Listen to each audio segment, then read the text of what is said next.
Espace TV. Espace TV, le journal de 13h.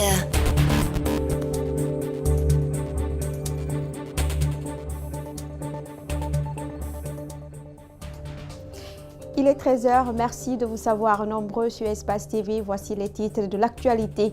La décision du gouvernement a procédé à la baisse du prix du carburant à la pompe à 9 500 francs guinéens suscite beaucoup de réactions. Ces diminutions, selon les acteurs politiques, ne résout pas le problème de la population. Les élections à Madagascar, un exemple selon Rajoel, le vainqueur de l'élection présidentielle de Madagascar. Ange Rajoel affirme que les Malgaches ont besoin d'un leader qui peut rassembler et estime que le déroulé dans le calme des élections doit être un exemple pour l'Afrique.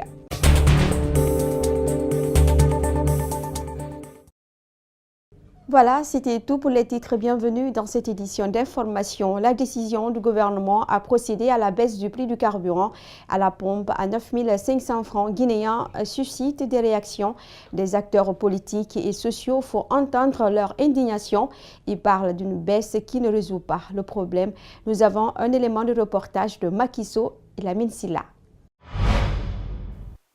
Cette annonce du gouvernement qui revoit à la baisse le prix du carburant à la pompe à 9 500 francs guinéens n'est pas une décision à effet immédiat. Elle entre en vigueur en février 2019. Les avis restent partagés chez les citoyens. 9 500 c'est bon, mais quand on met au moins 8 500, 8 000, 9 000, tout est bon pour nous. Quand même, on voit que l'État a commencé à penser un peu à son population. L'opposition républicaine a au cours d'une réunion rendu publique une déclaration qui fustige l'annonce de cette baisse du prix des produits pétroliers. Selon elle, le gouvernement n'a pas respecté le principe de flexibilité. Nous constatons avec regret qu'encore une fois, le gouvernement a biaisé et a fait une baisse, ce qu'on appelle de l'aumône au peuple, à savoir que nous considérons que la baisse du prix du carburant est minime et insignifiante, eu égard à la baisse du cours mondial sur d'abord les matières premières et puis surtout sur le carburant. Donc nous demandons au gouvernement de revoir sa copie et de proposer une véritable baisse au peuple de Guinée qui sera équivalent à ce que nous constatons, nous, sur le cours mondial. Dans la journée de ce vendredi, les forces sociales se sont donné rendez-vous au siège de la plateforme des citoyens unis pour le développement PECUD. Voici la décision qu'ils envisagent. Les forces sociales de Guinée invitent les citoyens à un sursaut national à travers des séries de protestations de rue, citoyennes généralisées et illimitées dès que la mesure entrera en vigueur et indique qu'une commission travaille sur un agenda opérationnel d'intervention tenant compte du contexte qui sera public plus tard le 7 janvier 2019. Le mouvement syndical pourrait également se prononcer dans les jours à venir à la bourse de travail. 5 000, c'est bon. Comment renforcer les techniques de maintien d'ordre dans des unités de police de la capitale et sur le terrain? Une préoccupation du ministère de la Sécurité et de la Protection civile. Le département a procédé hier à la présentation de 1700 agents de la police. Ces agents formés seront sur le terrain dans le cadre de la protection de la population et de leurs biens. Mohamed Valek Touré et Abdoulaye Kamara. Suivi. Ils sont 1700 agents à bénéficier les 40 jours de formation dans des domaines d'intervention et sur les techniques de maintien d'ordre. Ces agents de police sont recrutés par la fonction publique. À l'arrivée du ministre Keïra, ils ont été appelés pour servir le département. C'est avec gaieté de cœur que je réitère à l'ensemble ici présent de toutes les unités des différentes CMIS de la capitale vraiment nos chaleureuses et vives félicitations. Ces agents formés dans le maintien d'ordre seront répartis entre les 7 CMIS de la capitale en vue de renforcer la police guinéenne dans sa structure. Parmi eux, on peut compter bon nombre de filles. Tout ce qu'un sortant d'une école militaire peut faire en notre série, que ce soit le défilé, le gauche-gauche, droite, demi-tour, ils savent le faire tous. Donc c'est ma satisfaction totale parce que quand on les rassemblait les mois passés, ils étaient tous la civile. Même pour les regrouper, c'était tout un problème. Mais à l'instant, il suffit seulement de craquer le doigt et vous allez les voir alignés dans l'ordre, en ligne et en colonne. Il existe également des médecins, journalistes, juristes et enseignants. En un mois de formation, ils ont pu s'adapter aux règles de base de la police. Des fonctionnaires, des hauts cadres de la hiérarchie A, A1, A2, A3, vous connaissez ces licences, ces doctorats, qui sont là, qui acceptent de se mettre en culotte, se faire courir par des brigadiers de police, se faire baïoter par des brigadiers de police pendant un mois, ils sont plus engagés que jamais. Les encadreurs des différentes compagnies sont heureux de voir les agents désormais opérationnels. Ils sont appelés à maintenir la sécurité dans le pays. 120 tonnes de produits contrefaits entassés dans un camion viennent de tomber dans les filets de la brigade de répression des produits médicaux illicites. C'est le résultat d'une semaine d'enquête. Les présumés convoyeurs ont été présentés ce vendredi à la presse au siège de la brigade à l'éco 3 de Matam. Mariam Fodé Camara et Mohamed Alusieni Camara pour le compte-rendu. C'est un camion gros porteur avec à son bord 120 tonnes de produits contrefaits, soit une valeur de 33 milliards de francs guinéens. Ce camion saisi à Constantin dans la commune de Matam était en partance pour Kankan, Kerouani et Zérekore. Quand nous on vient, on le parle. Si vous avez un bagage, on a le camion. Il prend, il envoie le camion.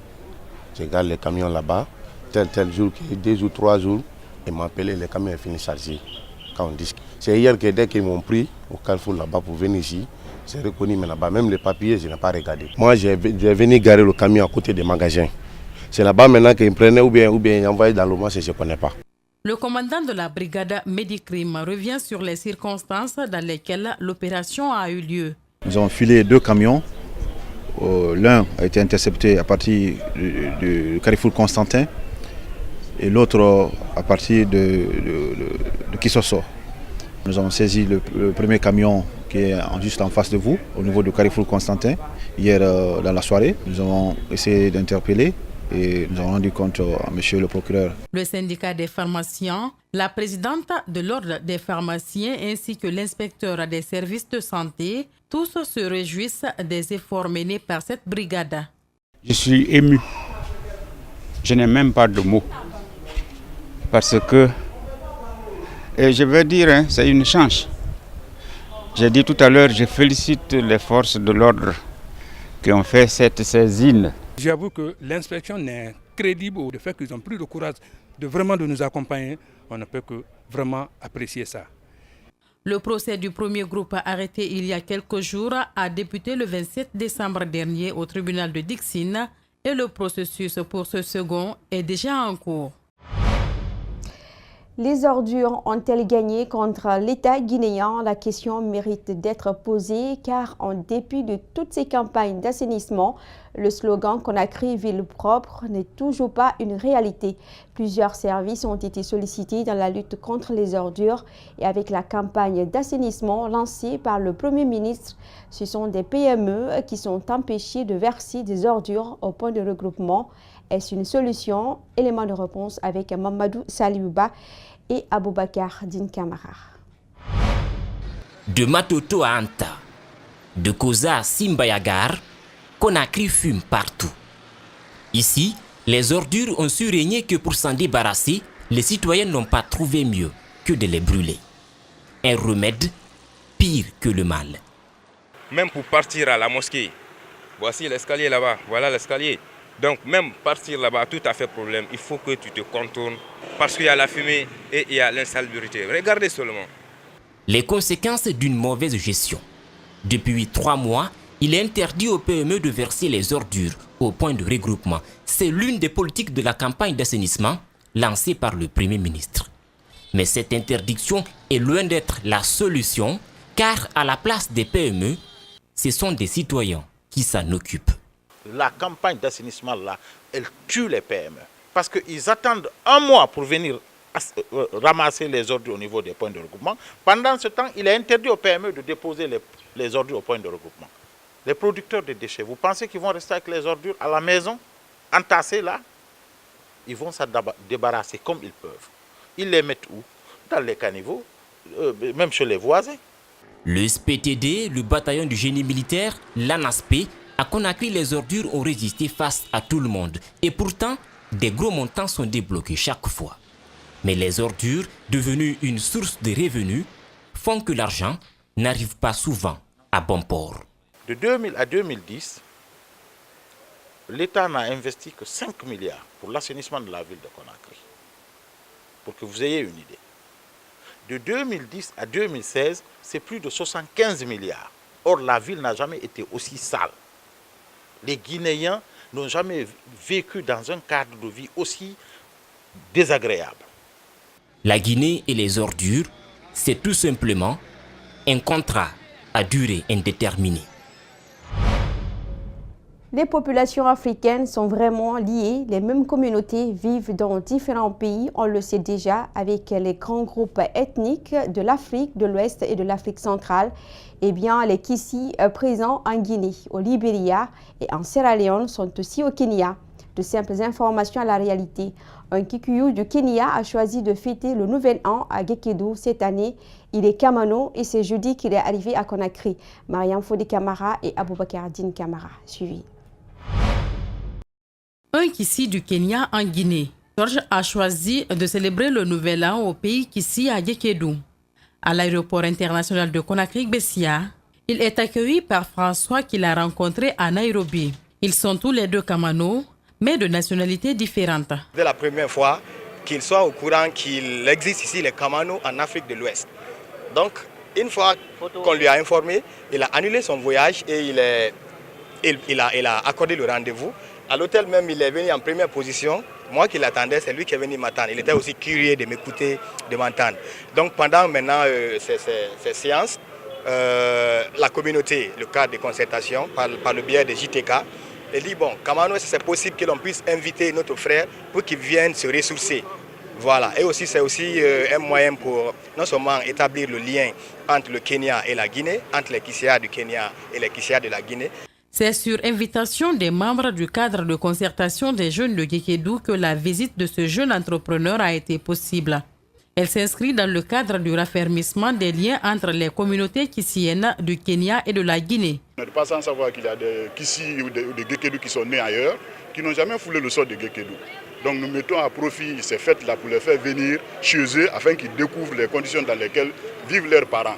Georges mettra son séjour à profit pour parler de son parcours et de l'entrepreneuriat avec les jeunes de Gekedu et Kissidougou. J'ai été invité pour les festivités de Gekedu. Donc j'aurai ici des temps à parler de l'entrepreneuriat jeune et aussi de la politique.